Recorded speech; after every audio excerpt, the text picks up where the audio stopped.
Good evening, friends. Welcome to all of you in this philosophy session. And we are discussing regarding the Kant's philosophy.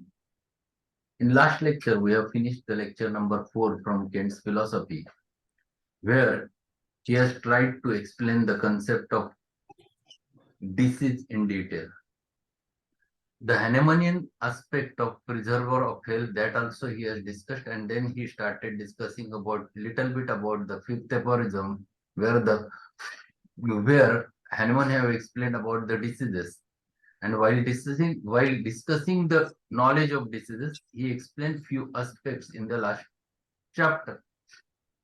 This whole fifth lecture is devoted to the aphorism number 5, where he has tried to explain the about the concepts of diseases in detail, explaining what do you mean by exactly the chronic diseases, what do you mean by exactly acute diseases, what is fundamental cause, what are surgical causes, and everything he tried to explain over there.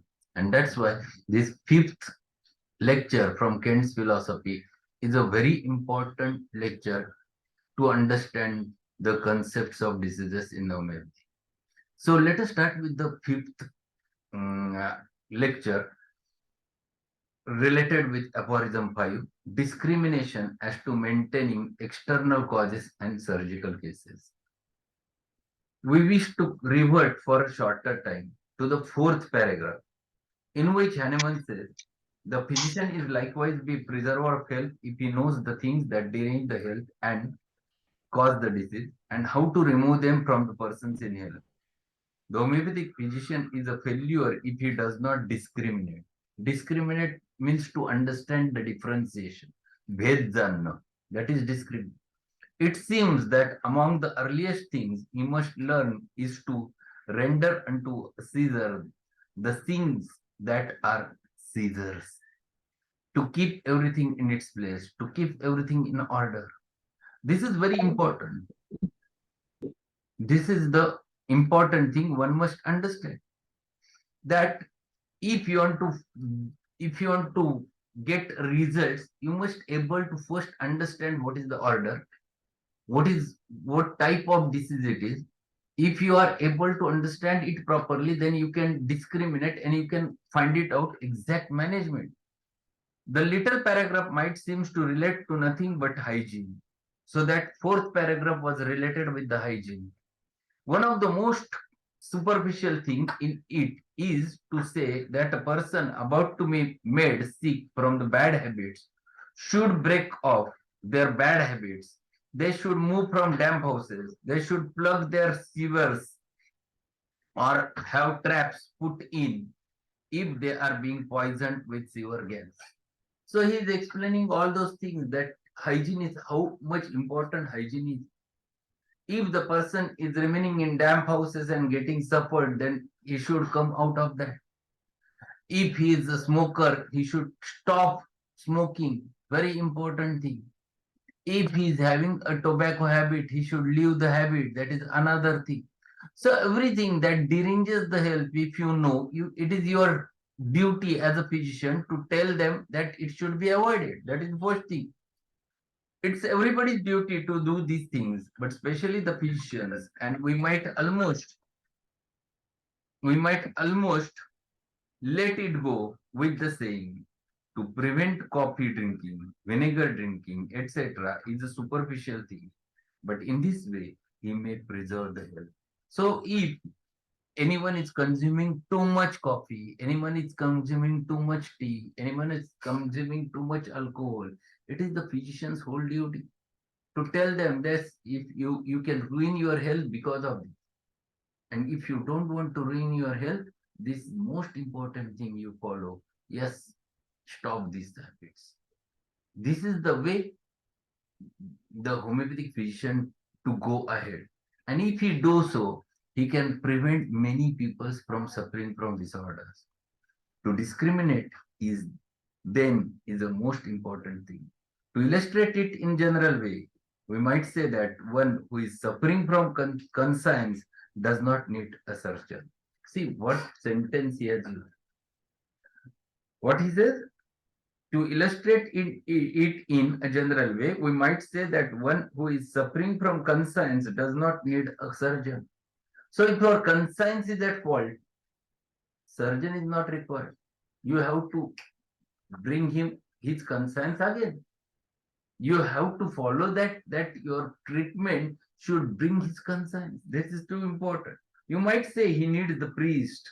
Yes, one who is sick in his vital force needs a physician. See how logically and how simple language he has mentioned.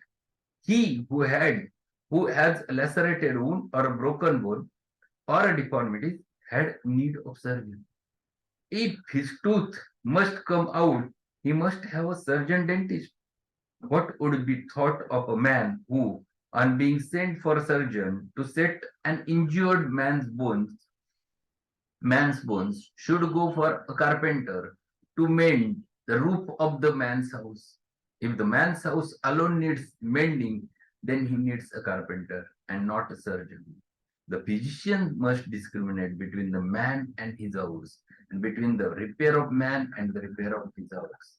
It is folly to give a medicine for lacerated wound, to attempt to close up a deep wound with a dose of remedy. Injuries from knives, hooks, etc. affect the house the man lives in and must be attended by the surgeon. When the gross exterior conditions which are brought on from the exterior causes complicated and the interior man, then medicine is required.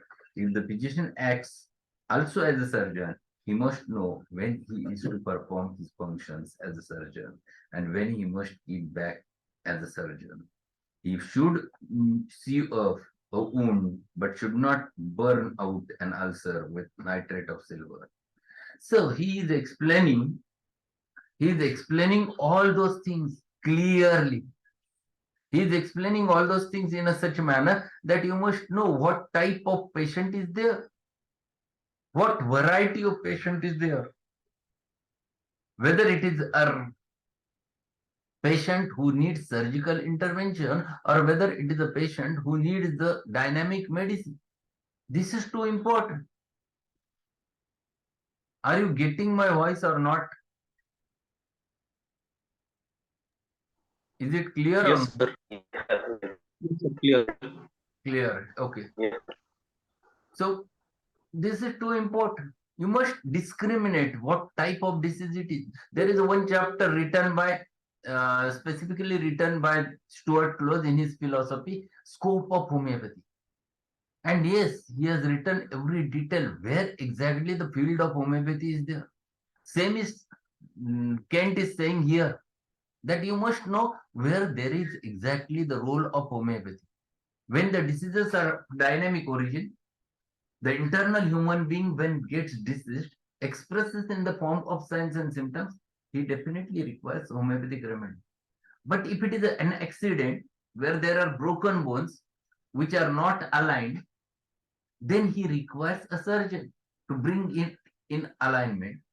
Secondarily, he may require homeopathic remedy for the purpose of healing. But homeopathic remedy alone will not bring back again the normal condition. Same is true if any deformity is there. To correct that deformity, a surgeon is needed. It is not a homeopathic remedy which will itself cure that deformity. And this discrimination, understanding should be there in the physician's mind so that his success rate will definitely go up. What he said, if he is not able to discriminate and on every ulcer he plasters his external application, he is not a preserver of health. When signs and symptoms are present, the physician is needed, but these come from interior to the exterior. What he is saying, when signs and symptoms are present and which comes from interior, that means when dynamic vital force gets deranged and because of which signs and symptoms are coming, then physician is needed. This is very clear. But if his condition is brought on by only by external causes, the physician must delay action and let the surgeon do his work.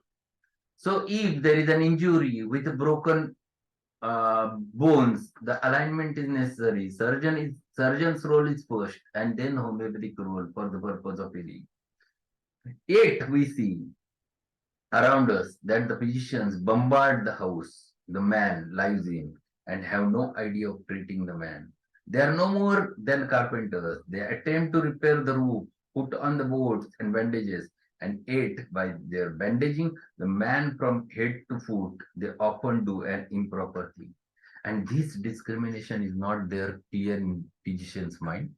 Many of the